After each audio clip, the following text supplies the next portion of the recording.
Today on the Matt Walsh Show, we'll discuss the very funny but also instructive story of a woman who left America because of its violence and racism and moved instead to Mexico, a country that is, of course, far worse than America in every category and by every measure. Also, 5 headlines, including Joe Biden continuing to fall apart on camera, and the supposedly surging QAnon movement that the media is talking a lot about. Why are they talking so much about QAnon? We'll talk about that. And in our Daily Cancellation, I'll cancel Ryan Reynolds for being the latest celebrity to issue a groveling and ridiculous apology. All of that on the way. But first, the show today is brought to you by Policy Genius. You know, even with everything going on, it's still possible to buy life insurance. Not just possible, but it's something that you need to do, you should do. It's still easy to shop for life insurance right now. And if you have a loved one, if you have loved ones or anyone depending on you for you and your income, you probably should shop for life insurance. Right now, you could save $1,500 or more a year by using Policy Genius to compare life insurance policies. When you're shopping for a policy that could last for a decade or more, those savings really start to add up.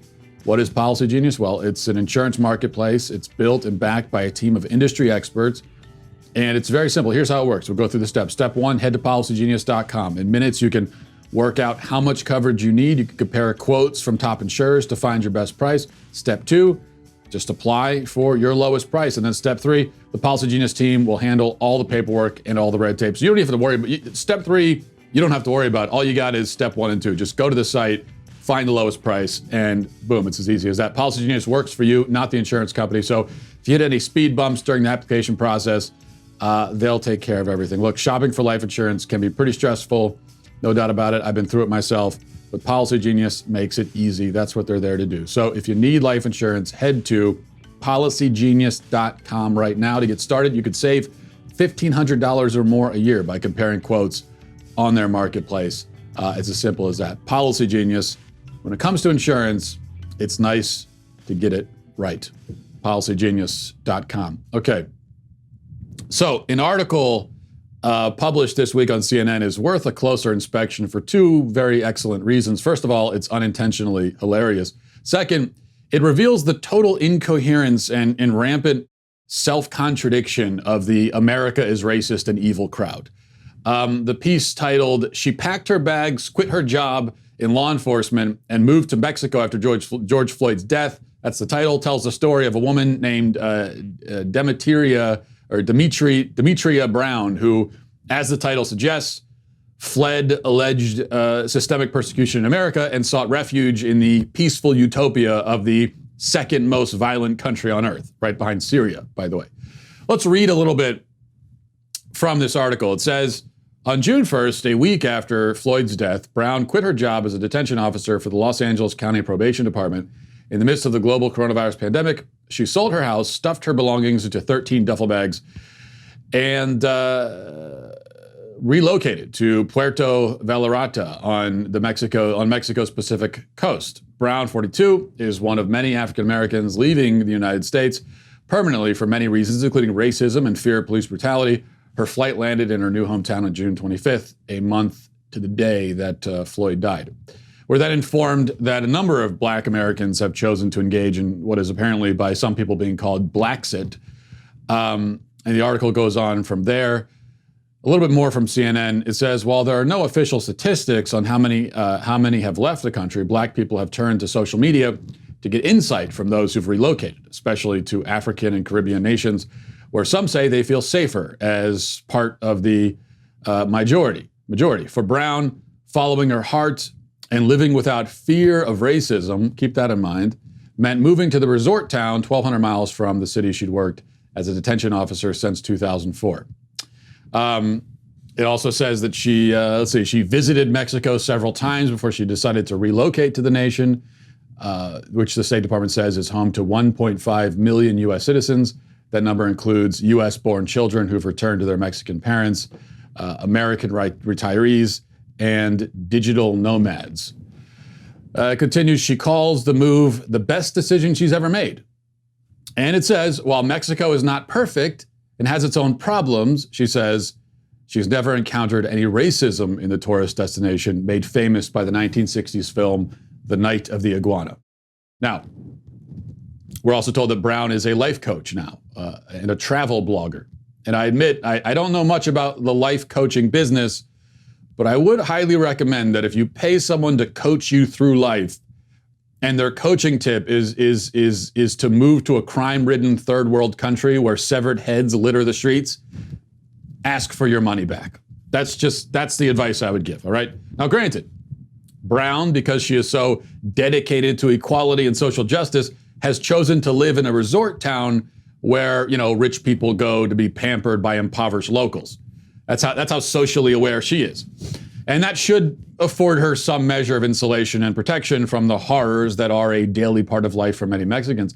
But that doesn't change the fact that Mexico is, by every conceivable measure, considerably worse than the United States. Let's go through some of those measures, shall we? Mexico's murder rate is 7 times higher than the US. Police corruption is so bad that entire police forces are arrested for being on the payroll of the drug cartels. What about racism? Well, funny enough, CNN has itself reported that racism in Mexico, quote, hides in plain sight, and that, quote, the best, highest paying jobs, the most important jobs in Mexico often seem to go to those who, in addition to having the best education, the strongest connections, have the lightest skin. That's what CNN told us in an article. What about treatment of immigrants? USA Today reports that immigrants in Mexico are treated, quote, much worse than they are in, quote, any other country. Someone who moves to Mexico, especially from countries to the south, faces a significant chance of being kidnapped by a cartel, robbed or extorted by police or other government officials. Mexico is indeed far tougher, both in legal and illegal ways, on immigrants and refugees. And if Brown thinks that, well, at least Mexico is a place where income equality reigns supreme, she is again delusional. The vast majority of the wealth in the country is concentrated in the hands of the elites, while nearly half of the population lives in poverty. By comparison, the poverty rate in the United States is less than 12%. It's like 48% or around there in Mexico, 12% in the United States. Mexico is less safe, less equitable, less tolerant, less progressive, right down the line in every category. Though I'm sure it's still nice in the resort towns, I guess, and maybe pretty there. There's pretty views, provided you don't travel too far outside of them and find yourself getting robbed at gunpoint by a federale or kidnapped and beheaded by a cartel. But this is, as I said, instructive. Those who complain about all of the alleged systemic problems in America tend to have a childishly simplistic, if not hallucinatory, view of the issues in question and the world at large. They look through a cartoon lens and believe, despite a total lack of evidence or logical reasoning, that America is uniquely racist, uniquely unjust, uniquely evil. The absurdity of this perspective becomes all the more obvious when they act on it by leaving and seeking shelter on some other country's shores. Because the fact is that wherever they choose, especially if they choose Mexico, but the same holds true almost anywhere else, they will end up somewhere that has quite a bit more of whatever it was they were trying to escape. In fact, they may well find themselves in a place where the cartoon in their head has come to life. Police in America are not prowling the streets, robbing and murdering innocent people for no reason, despite what BLM tells us. It's not happening. It is not happening. Police in Mexico actually are doing that. People like Brown, invent problems that don't exist in America and then move to countries where they really do exist. And that is the great irony here. So, the response to America haters for a long time from the other side has been, hey, if you don't like it, get out. And the interesting thing is that I guess now, according to CNN, some of the America haters are saying, okay, fine, we will. But it's only proving the point of the other side because they get out and go to a place that's way, way worse. Because as it turns out, the United States of America is certainly not a perfect country by any means. There are changes to be made. There are things to improve. There always will be. Because countries are human institutions and we are a fallen species. And that's just the way it's going to be. So you keep working to make it better. But in spite of all that, America is in a much better position, in a much better state. Again, by almost any measure when compared to nearly every other country on earth. And by the way, that's especially the case when it comes to issues like racial tolerance. Racial tolerance in many other countries, especially non-Western countries, isn't even a concept. It's not even something that is. It's there is no real concern for it. It isn't even discussed on an aspirational level.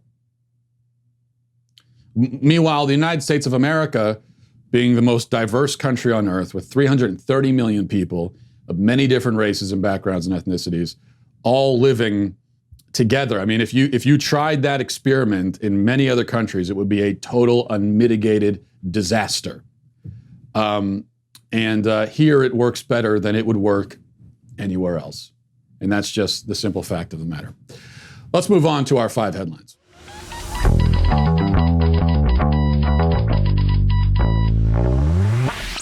Well, these are always fun. Joe Biden was interviewed by, I believe, Yahoo News, and was asked whether he would take a cognitive test. And his answer, you might say, proves why he needs one. Watch. Have you taken a cognitive test? No, I haven't taken a test. Why the hell would I take a test? Come on, man. That's like saying you, before you got in this program, if you take a test where you're taking cocaine or not, what do you think, huh? Are you a junkie? What do you say to President Trump, who brags about his test and makes your mental state an issue for voters? Well, if he can't figure out the difference between an elephant and a lion, I don't know what the hell he's talking about. Did you watch that? Look, come on, man. I know you're trying to goad me, but I mean, I'm so forward looking to have an opportunity to sit with the president or stand with the president in debates. There's going to be plenty of time. And by the way, as I joke with him, you know, I shouldn't say it. I'm going to say something I probably shouldn't say. Anyway, I am very willing to let the American public judge my physical and mental my physical as well as my mental fitness. Oh, Joe. That you know, I'm at the point now where I actually am rooting for Joe during these interviews. I really am. I don't say that ironically. I really want him to get through it and perform well in the interviews. I don't want him to win the election, but just from the sheer weight of the secondhand embarrassment watching this, I want Joe to do well. I really am pulling for him. Though watching this, I'm not really sure if dementia is the problem versus drunkenness. Because he really came off like a drunk guy, especially in the first part of that interview. Where he's like, come on, man.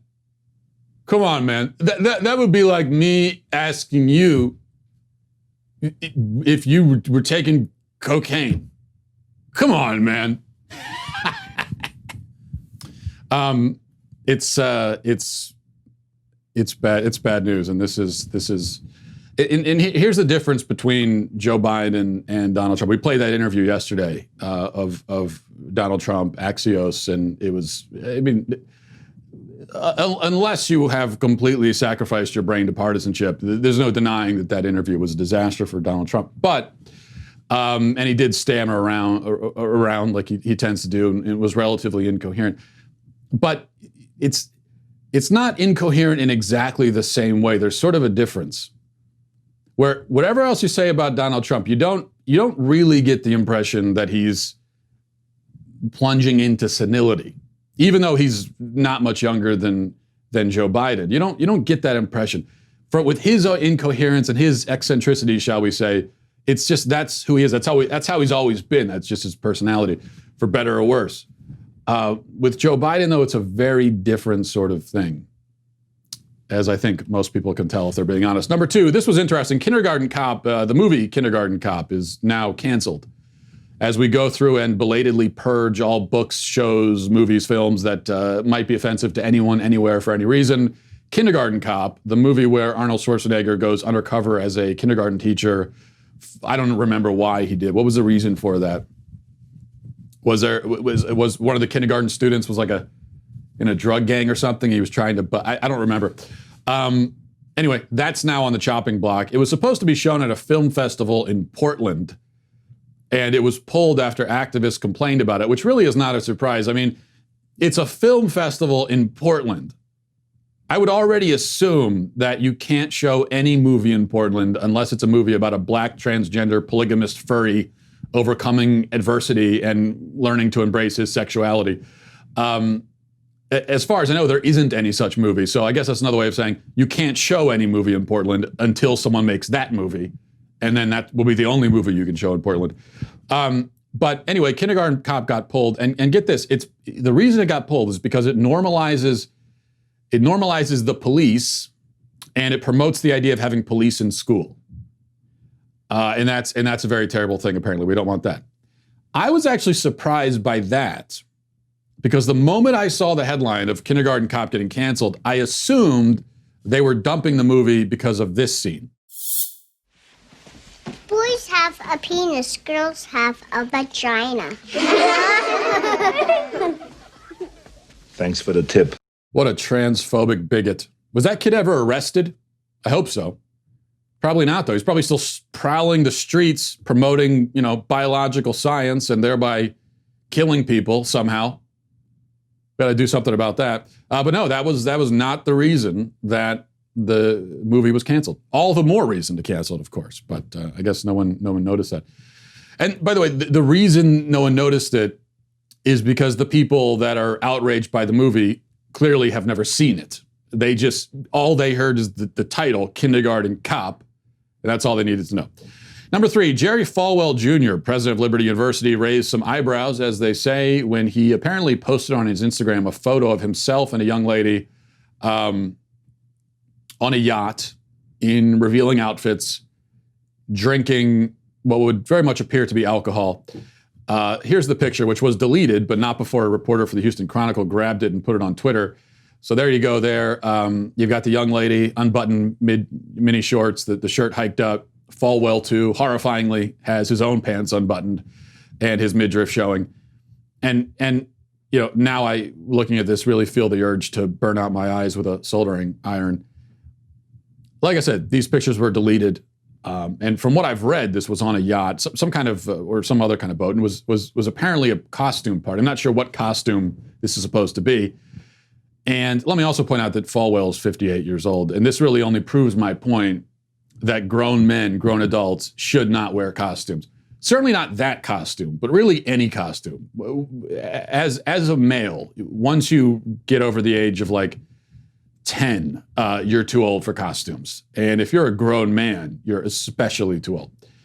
Now, you can say that this isn't a huge deal, and it isn't in the grand scheme of things. But the problem is that he's the president of Liberty University. And Liberty has very strict guidelines and rules. And according to those rules, students could be fined or even expelled about 5 times over for taking that same picture. That's the issue. He violates multiple rules that students not only can be penalized for, but are penalized for, have been many times. The alcoholic beverage, the outfits. Students have faced very harsh penalties for exactly this kind of thing. And now you can say that, well, it's different because he's not a student and he's not on campus. Okay, fine. All right. But it is, to put it mildly, extremely poor leadership to go and do, not just do, but then publicize yourself doing the very thing you punish other people for doing. And, I've never been a big Jerry Falwell fan, to be honest with you, and for this reason. This is why. Christian frauds who enrich themselves, there's just something about those types that I don't like. I don't know. Maybe it's just me. It's just they rub me the wrong way. Number 4, there's been a lot of coverage recently of the QAnon conspiracy theories and, followers of Q. And just to be clear, a follower of Q is someone who's a follower of random trolls who post things on message boards claiming to be operatives in the government. Of course, no evidence is ever provided for any of these claims, and no one asks for it. They just follow along anyway. That doesn't stop, with the conspiracy theories, of course, that never stops anyone from latching on. But there's been a lot of coverage of this recently. The media is trying to gin up concern about QAnon. And this is not to be conspiratorial myself, but I think this is deliberate. The outlet Axios, which the ones who did the interview with Trump yesterday, they have an article claiming that QAnon is rising, becoming more prominent. This is what they say, among other things. They say conspiracy theories tied to QAnon are growing more popular. There was more than 10 times as much Google search interest in QAnon in mid-July than in mid-January, according to Google Trends data.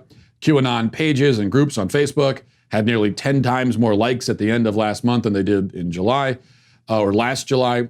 There has been a 190% increase in the daily average number of tweets with popular QAnon hashtags since March. And the article claims parts of the mainstream Republican Party have latched on, helping drive its conspiracy theories mainstream. 11 QAnon supporters are now 2020 Republican congressional nominees. That I would have to look up myself before I would take them at their word on that one. But either way, 2 points to be made here. The first, as I said, I think there's a deliberate attempt right now by the media to make the QAnon people more visible. And the obvious reason to do this is to discredit conservatives and, by extension, Donald Trump. And this is one of the main reasons why I hate these delusional, idiotic conspiracy theories, because they make us all look like morons. You know, even though QAnon are in a tiny fringe, it doesn't matter. It's embarrassing to all of us. The second point, you know, the question always is, like, why do people go in for these kinds of conspiracies, especially one like Q, that is so absurdly lacking in any supporting evidence whatsoever? And I think part of the reason for that, as I've been thinking about it, in fact, I was reading a book recently, not about QAnon, but that mentions this phenomenon called agent detection. And this is a phenomenon in all sentient creatures where, you know, animal or human, we tend to assume that there's purposeful intention behind events that may or may not actually have purposeful intention behind them.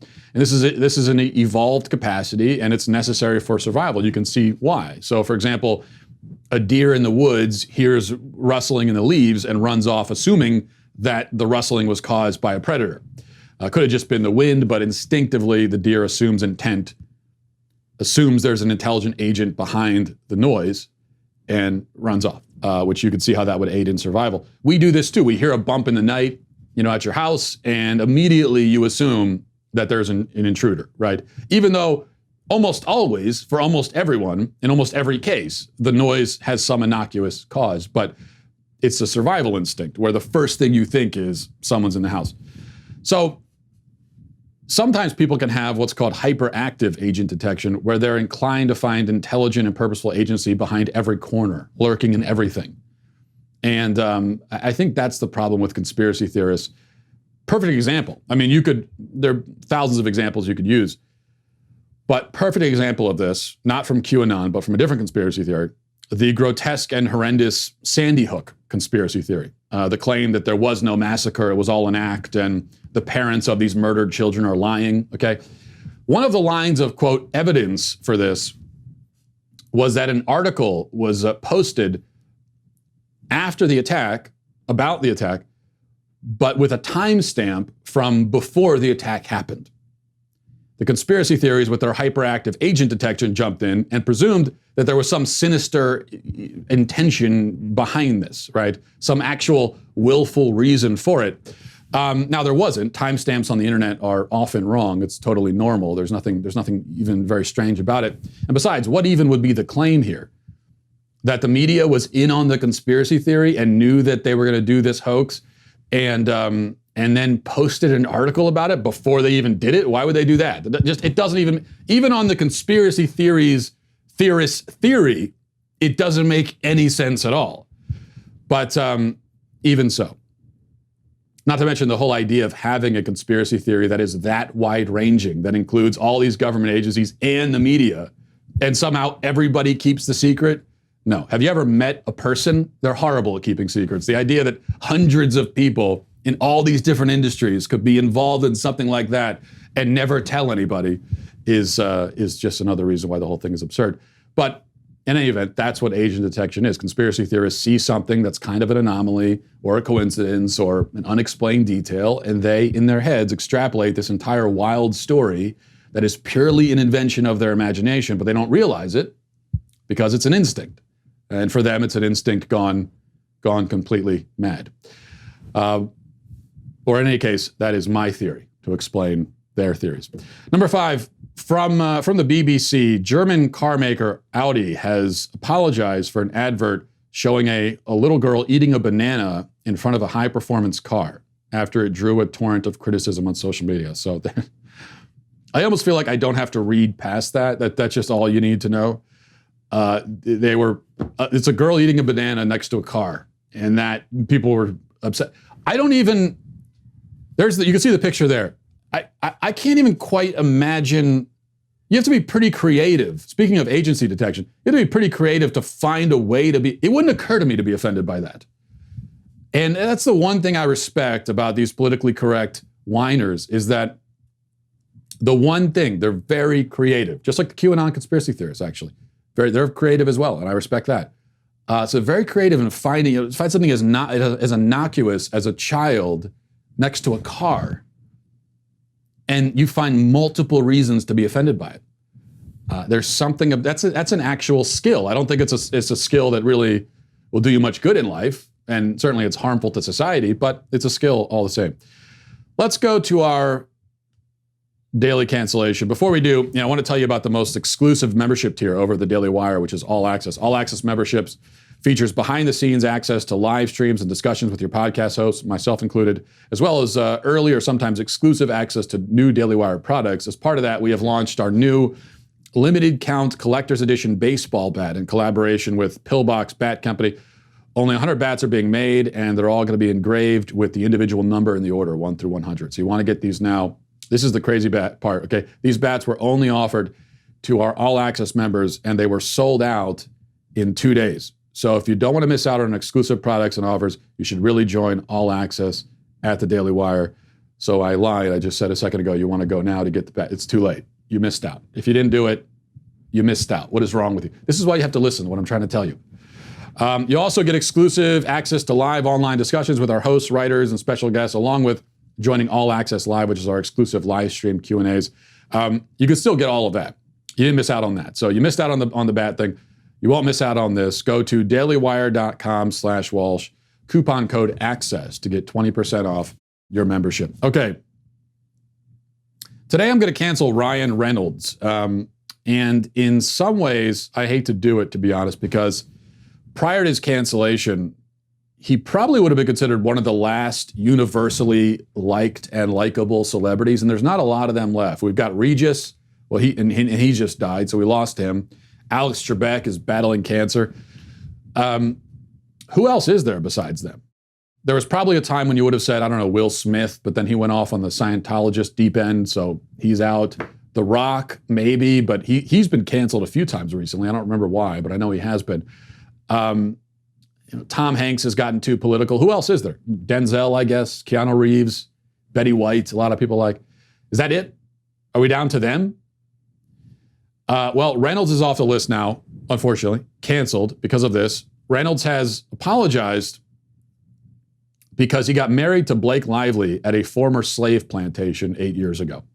Speaking to Fast Company, this is what Reynolds says as he groveled and wept, presumably. He said, "It's something we'll always be deeply and unreservedly sorry for. It's impossible to reconcile. What we saw at the time was a wedding venue on Pinterest. What we saw after was a place built upon devastating tragedy. Years ago, we got married again at home, but shame works in weird ways. A giant effing mistake like that can either cause you to shut down or it can reframe things and move you into action.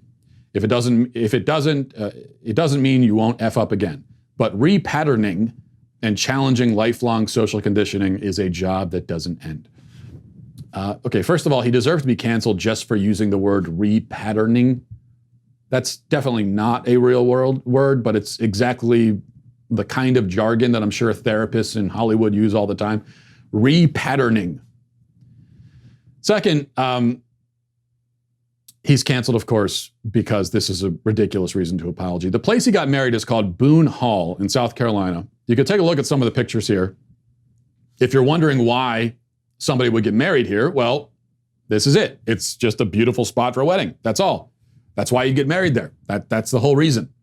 Despite its ugly history, it is now a quite beautiful place.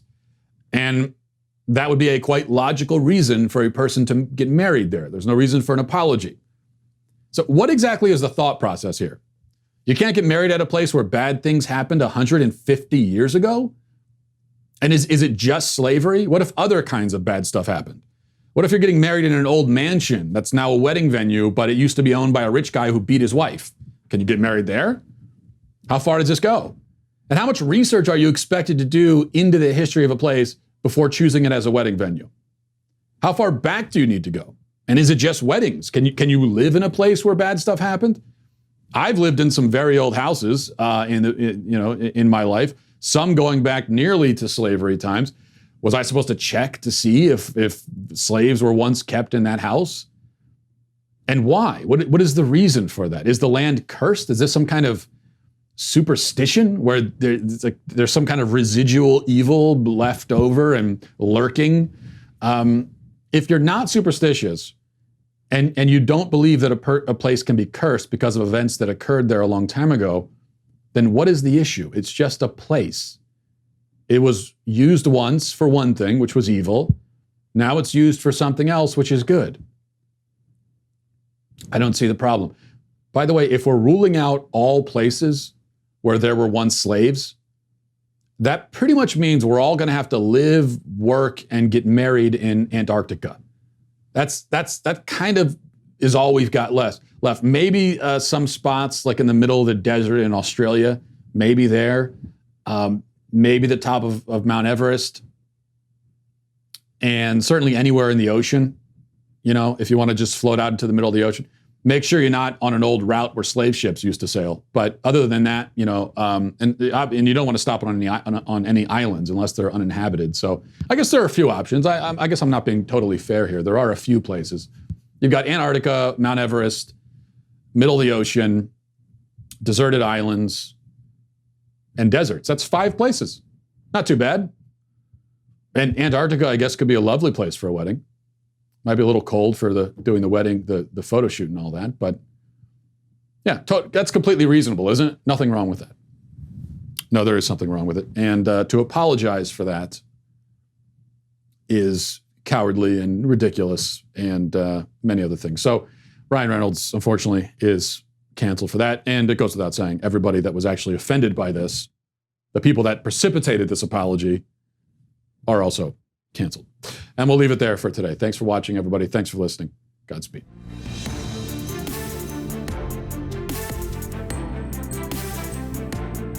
The Matt Walsh Show is produced by Sean Hampton, executive producer Jeremy Boring. Our supervising producers are Mathis Glover and Robert Sterling. Our technical producer is Austin Stevens, edited by Danny D'Amico, and our audio is mixed by Robin Fenderson. The Matt Walsh Show is a Daily Wire production, copyright Daily Wire 2020. Democrats refuse to condemn Antifa. The Revolutionary Communist Party endorses Joe Biden, and even NBC News admits the mail-in ballots don't work. Check it out on The Michael Knowles Show.